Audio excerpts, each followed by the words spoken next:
అమ్మో, టైం అయిపోతుంది. ఫాస్ట్గా కాలేజ్కి వెళ్ళాలి. అసలే ఫస్ట్ రోజు.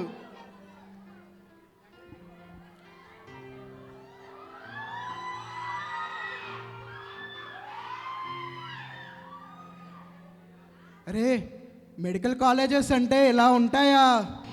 బా రే, ఎలా అయినా సరే కష్టపడి చదువుకొని ఒక పెద్ద డాక్టర్ అయ్యి పేదలకు ఉచితంగా వైద్యం చేయాలి. Yes yes. రే తమ్ముడు వెళ్ళరా. అమ్మో, సీనియర్స్ అనుకుంటా, దొరికిపోయినట్టున్నా. ఫ్రెషర్ ఏంటి? అవునండి, ఎలా వచ్చావు? నేను ఆటోలో వచ్చానండి. ఆటోలోనా? కాళ్ళు రాలేదా నువ్వు? లేదు. నువ్వేంటి నీ బట్టలు ఇటు అలాగున్నావు? చిచ్చి ఇడితో మనకు మాట్లాడదా? ఎందుకని వీళ్ళని అవమానిస్తున్నారు? సమాజంలో కార్ల మీద తిరగకపోయినా, మంచి బట్టలు వేసుకోకపోయినా మనకంటూ వాల్యూ ఉండదా రే? అలా కొన్ని రోజుల పాటు వాడు అవమానపరుస్తూ ఉంటారు.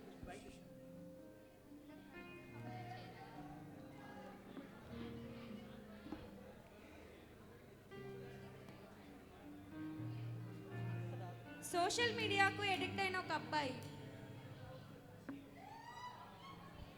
ఓహో, ఇన్స్టాలో కొత్త రీల్ వచ్చింది, అర్జెంటుగా లైక్ షేర్ కామెంట్ చేసేయాలి.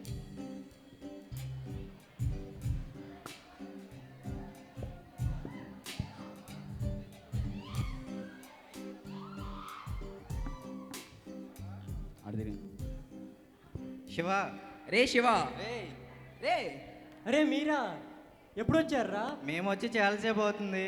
అవునా, ఎలా వచ్చారు? బైక్ మీద. కార్లో వచ్చావురా. మరి నువ్వెలా వచ్చావురా? బైకు కారా? అవునరా. నడుచుకునే వచ్చారా? ఏరా, ఏమైంది? అరే మీరేమనుకోరంటే నేను మాట అడుగుతారా? అడగరా. మీ ఇద్దరికంటే నేనే బాగా చదువుతాను కదరా, నాకే ఎప్పుడు క్లాస్ ఫస్ట్ వస్తుంది కదరా. మరి మీ పేరెంట్స్ మీకు కారు బైకు ఎలారా? పేరెంట్స్ కాదురా, మేమే కొనుక్కున్నాం. మీరే కొనుక్కున్నారా? అవునరా, మా డబ్బులతో మేమే కొనుక్కున్నాం. అరే ఎలారా? చెప్పినా నీ వల్ల కాదులేరా. అరే చెప్పరా. నీ వల్ల కాదన్నాను కదలేరా. అరే నాకు కూడా మీలా కార్ల మీద బైకుల మీద తిరగాలని ఉంటుంది కదరా. సర్లే మామ, చెప్తుందా? దా. హ్యాకింగ్ రా. అమ్మో, హ్యాకింగా? చెప్పాను కదరా, ఇడి వల్ల కాదని. అరే హ్యాకింగ్ చేయకూడదురా. ఇడి వల్ల కాదురా, పద అరే. పోదాం. ఇలా అయితే కార్లు బస్సులు కాదు కదా, బొమ్మ కూడా కొనుక్కోలేవురా నువ్వు. నేను హ్యాకింగ్ చేయలేనా? నాకు హ్యాకింగ్ రాదంటారా? ఎలా అయినా సరే హ్యాకింగ్ చేయాలి.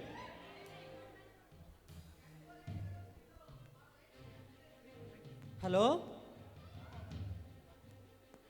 చెప్పరా శివ. అరే నాకు హ్యాకింగ్ రాదన్నారు కదా మీ ఇద్దరు. ఎలా అయినా సరే నేను హ్యాకింగ్ చేసి చూపిస్తా. హ్యాకింగ్ చేసి మీ ముందుంటా. చేసినప్పుడు ఇదే నా ఛాలెంజ్. చూద్దాంలే. హలో హలో, నా ఫోన్ పెట్టేస్తారా? ఎలా అయినా సరే నేను హ్యాకింగ్ చేస్తా.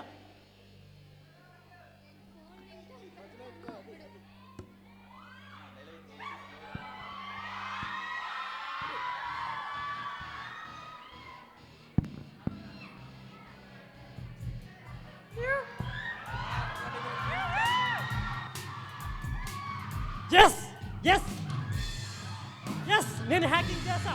నేను హ్యాకింగ్ చేసా. ఎస్.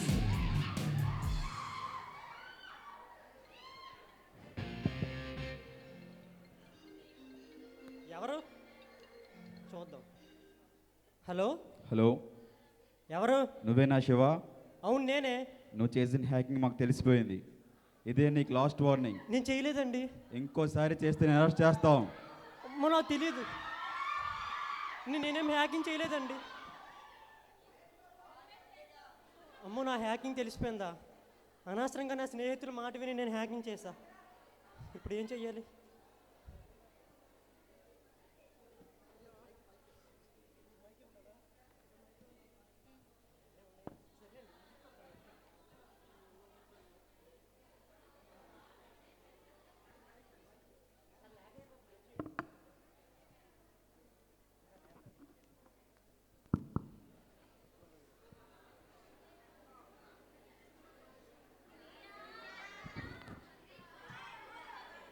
హలో బ్రదర్, చూసుకోరా. హలో బ్రదర్, ఏంటి అలా డల్గా ఉన్నారు? అవును బ్రదర్, డల్గానే ఉన్నాను. నా దగ్గర కార్లు లేవని, డబ్బు లేదని, నేను పేదవాడిని నన్ను అవమానించారు బ్రదర్. ఇంతకీ మీరు కూడా డల్గా కనిపిస్తున్నారు, ఏం జరిగింది? అదే డబ్బు బ్రదర్. కాస్ట్లీ గిఫ్ట్స్ కొనివ్వలేదని నా లవర్ నన్ను వదిలేసింది. మీరేంటి బ్రదర్ డల్గా ఉన్నారు? ఏం చెప్తాం బ్రదర్, నా స్నేహితులు నన్ను తప్పు త్రోవలో నడిపించి నాతో తప్పు చేయించి వదిలేశారు బ్రదర్. అవునా, రండి బ్రదర్, కూర్చొని మాట్లాడుకుందాం. అలా ముగ్గురు కూర్చొని బాధపడుచుండగా వారికి ఒక పాస్టర్ గారు ఎదురవుతారు.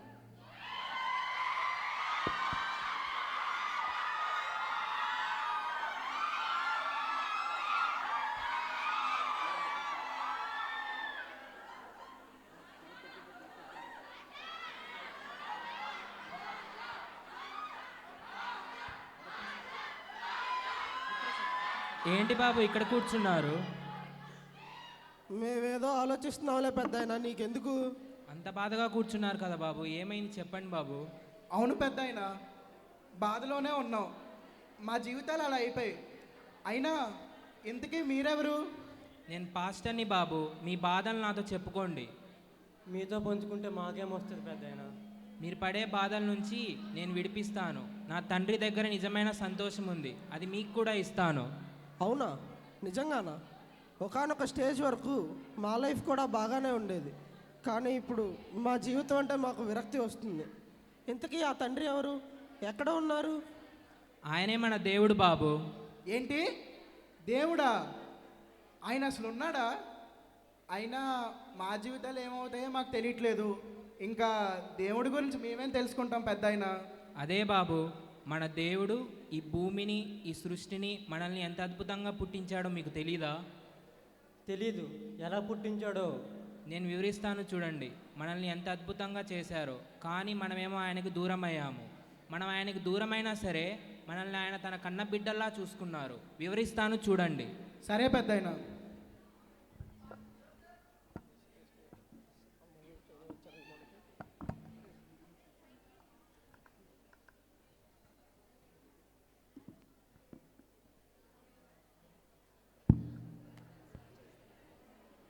Creation, the Most High God and His creation.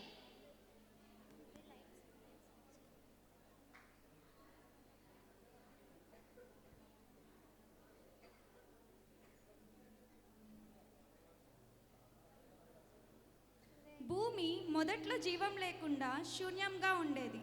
చీకటి అగాధ జలముల మధ్య అల్లాడి ఉండేను. అయితే దేవుడు తన నోటి మాట ద్వారా వెలుగు కమ్మని పలుకగా వెలుగు కలిగెను. దేవుడు వెలుగును చీకటిని వేరుపరిచి వెలుగును పగలని చీకటిని రాత్రి అని పేరు పెట్టెను. భూమి అగాధ జలములపైన అల్లాడుచుండగా దేవుడు ఒక విశాలమును ఏర్పరచెను. ఆ విశాలమునకు ఆకాశమని పేరు పెట్టెను. ఆకాశము క్రిందనున్న జలరాశికి సముద్రం అను పేరు పెట్టెను. ఆరిన నేలకు భూమి అని పేరు పెట్టెను. శూన్యముగా ఉన్న ఈ భూమి మీద గడ్డిని మరియు విత్తనములిచ్చే చెట్లను తమ తమ జాతి ప్రకారం వారిని పుట్టించెను. దేవుడు ఆకాశ విశాలమందు జ్యోతులను కలుగచేసెను.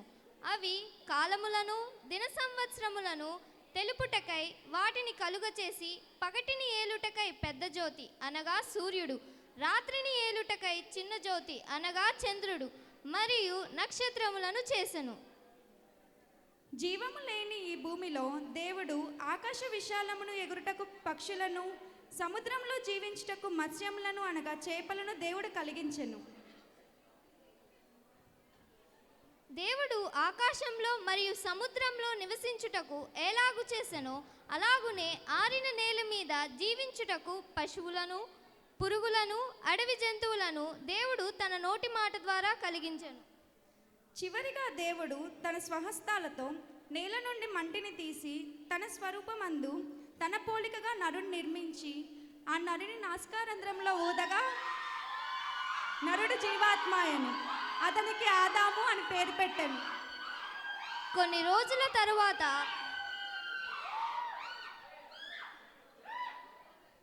కొన్ని రోజుల తరువాత నరుడు ఒంటరిగా ఉండుట మంచిది కాదని దేవుడు ఆదామునకు గాఢనిద్ర కలుగచేసి తన ప్రక్కటి ఎముకలలో ఒక దాన్ని తీసి దానితో స్త్రీగా నిర్మించెను.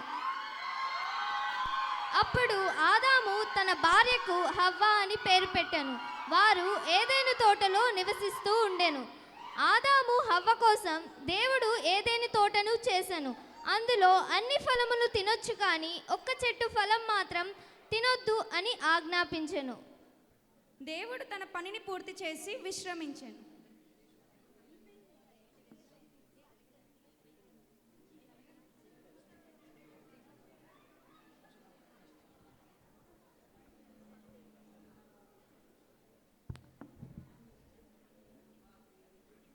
అవునా, ఇలా పుట్టామా మనం? మరి దేవునికి ఎలా దూరం అయ్యాం? అవును బాబు, నేను వివరిస్తాను చూడండి. Sin and separation from God. దేవుడు సృష్టిని మంచిగా చేసెను. ప్రతి మంచిని ఎదురించుటకు చెడు కూడా పుట్టును. అలాగూ సాతాను దేవుని కంటే హెచ్చుగా ఉండాలని గర్వించినందున దేవుడు సాతానును పాతాళములో పడవేశెను. అది భూమి మీద సంచరిస్తూ ఉండెను. చూడు హవ్వ, ఈ తోట ఎంత అద్భుతంగా ఉందో. దీన్ని దేవుడు మన కోసమే ఏర్పరిచాడు. దీంతో అన్నీ తినొచ్చు, కానీ అదిగో అక్కడ కనిపిస్తున్న చెట్టు యొక్క ఫలం తప్ప. అన్నీ తినొచ్చు అన్నాడు, కానీ మరి ఇదే ఎందుకు తినకూడదు? సరేలే, దేవుడు చెప్పాడుగా, తినకుండా ఉంటే మంచిదిలే. అయితే ఒకరోజు దేవుడు చేసిన భూజంతువులలో సర్పము యుక్తిగలదై ఆ స్త్రీతో మాట్లాడుతూ ఉండెను.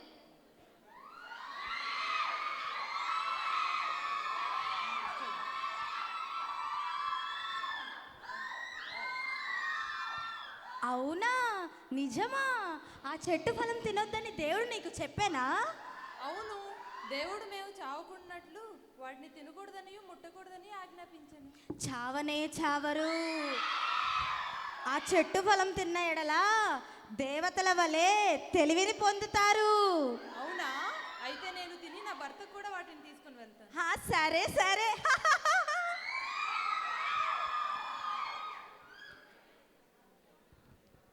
ఆ ఫలములు తిన్న వెంటనే వారికి కన్నులు తెరవబడెను. ఆదాము అవ్వతో రోజు దేవుడు మాట్లాడుతూ ఉండెను. ఆ విధముగానే ఆ రోజు కూడా దేవుడు ఆదాము అవ్వతో మాట్లాడుటకు వారిని పిలిచెను. అయితే ఆదాము అవ్వ దేవుడు తినొద్దన్న పండుని తిని తప్పు చేసినందున వారు దేవునికి భయపడి దాగుకొంటిరి. ఆదామా, ఆదామా, నీవెక్కడ ఉన్నావు? అమ్మో, తండ్రి పిలుస్తున్నాడు. ఆదామా, నీ స్వరం విని దాక్కుంటిని. ఆ చెట్టు ఫలం తింటివా?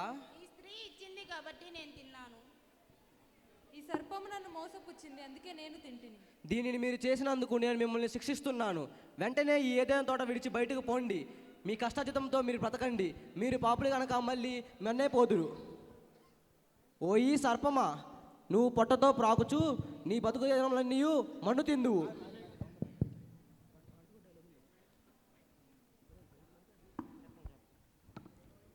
ఓ, మనం దేవునికి ఇలా దూరం అయ్యామా? మళ్ళీ తిరిగి మనం దేవుడికి దగ్గర అవుతామా? అవును బాబు, కొన్ని తరముల తర్వాత నీతిమంతుడైన విశ్వాసము కలిగిన మనుషుడు ఉండెను. అతని పేరే అబ్రహాము. దేవుడు తన ద్వారా ఒక ప్రణాళికను జరిపించెను. అలా దేవుడు మనతో సహవాసం చేస్తారు. అవునా?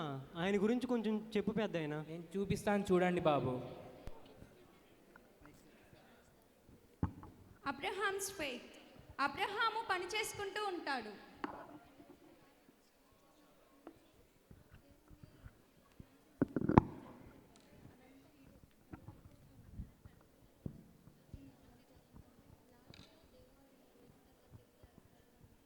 అబ్రహామా, అబ్రహామా, నీవు లేచి నీ దేశమును నీ తండ్రి ఇంట విడిచి నేను చూపించిన దేశమునకు వెళ్ళుము. అలాగే తండ్రి. అబ్రహాము భార్య పేరు సారా. వారు బహువృద్ధులై, అనగా అబ్రహాముకి 99 ఏళ్ళు మరియు సారాకి 90 ఏళ్ళు. అప్పటికి వాళ్ళకి సంతానం లేక వేదన పడుచున్న సమయంలో తండ్రి అయిన దేవుడు అబ్రహాంతో ఇలా మాట్లాడాను. యజమానుడా, మనకు పెళ్ళి అయ్యి ఎన్ని సంవత్సరాలైనా ఇంకా పిల్లలు కలగలేదేంటి యజమానుడా? నువ్వేమి చింతించకు సారా, అంతా ఆ ప్రభువే చూసుకుంటాడు.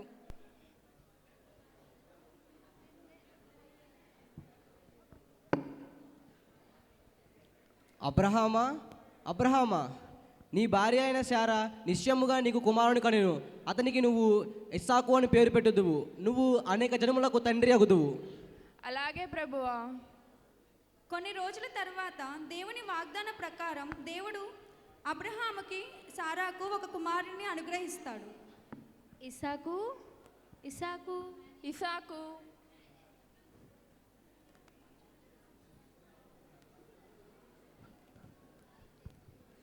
అయితే కొన్ని రోజుల తర్వాత దేవుడు అబ్రహాము విశ్వాసంను పరీక్షించడానికి తన కుమారుడిని బలిగా కోరతాడు. అబ్రహామా, అబ్రహామా, నీ ఒక్కగాయన ఒక కుమారుడు ఇస్సాకును నాకు దహన బలిగా అర్పించుము. చిత్తం ప్రభువా.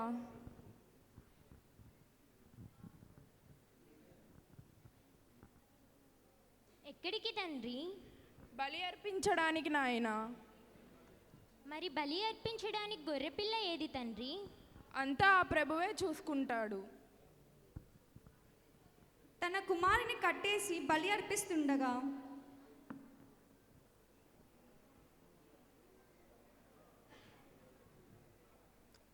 అబ్రహామా, ఆ చిన్నవాని మీద చేయి వేయుకుము.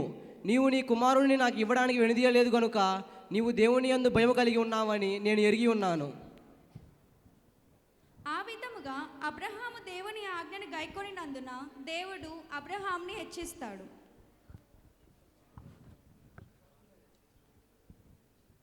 నిజంగానే దేవుడు హెచ్చిస్తాడా?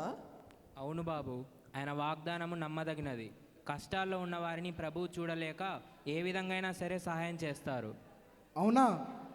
మరి దేవుడు దేవుడు మమ్మల్ని కూడా హెచ్చిస్తాడా?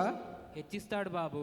మనకి ఈ లోకంలో లాస్ అండ్ కమిట్మెంట్స్ ఎలా ఉన్నాయో దేవుడు కూడా మన కోసం కొన్ని ఆజ్ఞలను చెప్పారు. అవునా? అవేంటో చెప్పు పెద్దయినా. అవి ఫాలో అయ్యామో లేదో చెప్తాం. వివరిస్తాను చూడండి బాబు.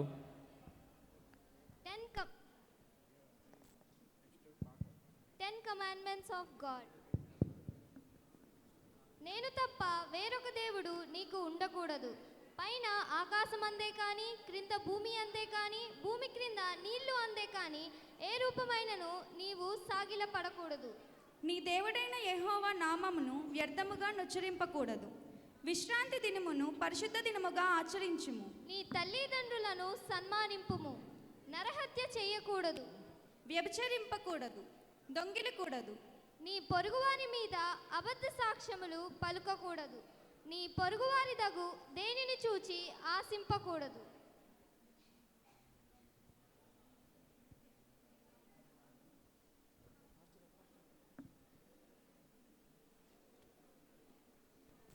అమ్మో, ఇవి ఏవైనా ఫాలో అవుతారా? అసలు ఎవరైనా పాటించే వాళ్ళు ఉన్నారా? ఫాలో అవ్వాలి బాబు. ఫాలో అవ్వకపోవడం వల్లే దేవుడు మనతో 400 సంవత్సరాలు మాట్లాడలేదు. దాన్నే సైలెంట్ పీరియడ్ అని అంటాము. అవునా? మరి అదేంటి పెద్దయినా? ఇందాకే కదా నువ్వు ఆయనలోనే సంతోషం ఉందని చెప్పావు. మరి ఇప్పుడు ఆయన మనతో మాట్లాడట్లేదుగా, ఎలా? మన ప్రభువు మనిషి రూపంలో జన్మించారు. అది మీకు తెలుసా బాబు? ఏంటి? దేవుడు మనిషి రూపంలో జన్మించాడా? అది ఎలా సాధ్యం? ఆయన ఎంత ఆశ్చర్యకరంగా పుట్టారో నేను చూపిస్తాను చూడండి. ఈ విధంగా దేవుడు తన నోటి మాట ద్వారా సృష్టిని కలిగించెను. అయితే ఇప్పటి వరకు మనము ఆయన ఇచ్చిన 10 ఆజ్ఞల వరకు చూసాము. కొంత సమయం తర్వాత ఆయన మనిషి రూపంగా ఎలా ఈ భూమి మీదకి వచ్చారో మనం చూద్దాం. Thank you.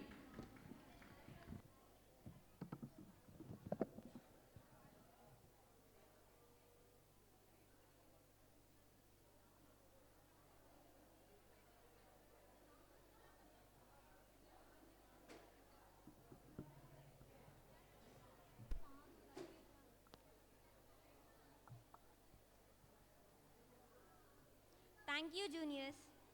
Once again, it's time for Lucky Draw. Everyone has an equal chance to win. So, get ready to experience the thrill of the draw. And who knows, you could be one of our lucky winners. Now I invite Pastor Prem Kumar Garu onto the dais.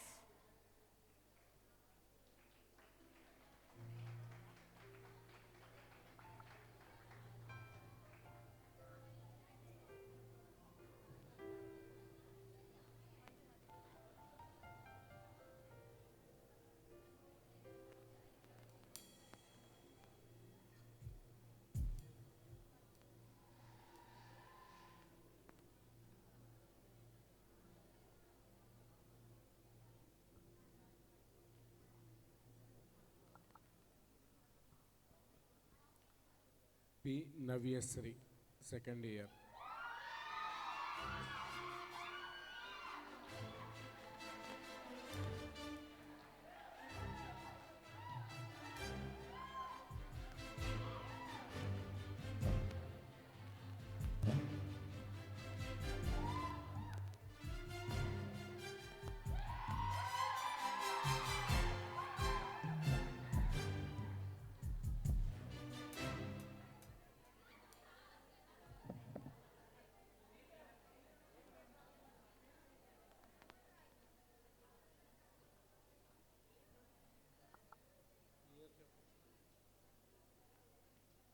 హిప్సీ final year.